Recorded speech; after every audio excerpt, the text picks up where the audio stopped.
H1N1 situation, it's at a low level in this country. I think the surveillance provided by the public health section of the Ministry of Health has shown that the number of ILI has come down to a baseline. The influenza-like illnesses have come down to a baseline. It is almost like normal times now. However, I think we must continue doing this surveillance because we know that the second wave can certainly come. I think the data from the developed countries in the Northern Hemisphere, I think United States, Britain, and in some European countries, even in Japan, I think the number of ILI cases have increased already. The number of H1N1 cases have also increased. So I think we must prepare ourselves for that potential thing to happen in Malaysia as well. I think from what I understand currently, the Ministry of Health policy on vaccine is to vaccinate the frontline staff, frontline medical personnel, those who are at the front line of healthcare around the country. Because I'm told that we only have total 400,000 doses.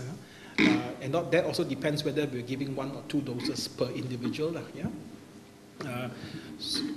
And I think they will come in batches. It's not as if 400,000 will come at the same time. You'll come in batches. So the initial policy, the current policy is to vaccinate the frontline staff throughout the country first. That means doctors and all the paramedics and also the other essential staff. 400,000 won't be enough to vaccinate the other people at risk, obviously, isn't it? But as the availability of the vaccine improves in the coming months and the situation on the ground changes, then the policy may have to be reviewed. I presume that will be the likely thing that will happen in the coming months. We've learned a lot from the first wave, the first few months, last few months.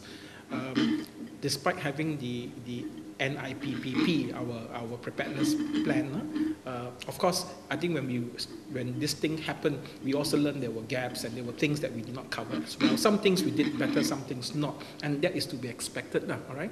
But I think over the last few months, I think a lot of changes have been made. I think the system is certainly more robust now. The important thing, my concern now is in the coming months, if and when the second wave comes, whether we have continued to put the emphasis there, whether we still keep our surveillance in place, still whether we can reactivate ourselves very quickly or not.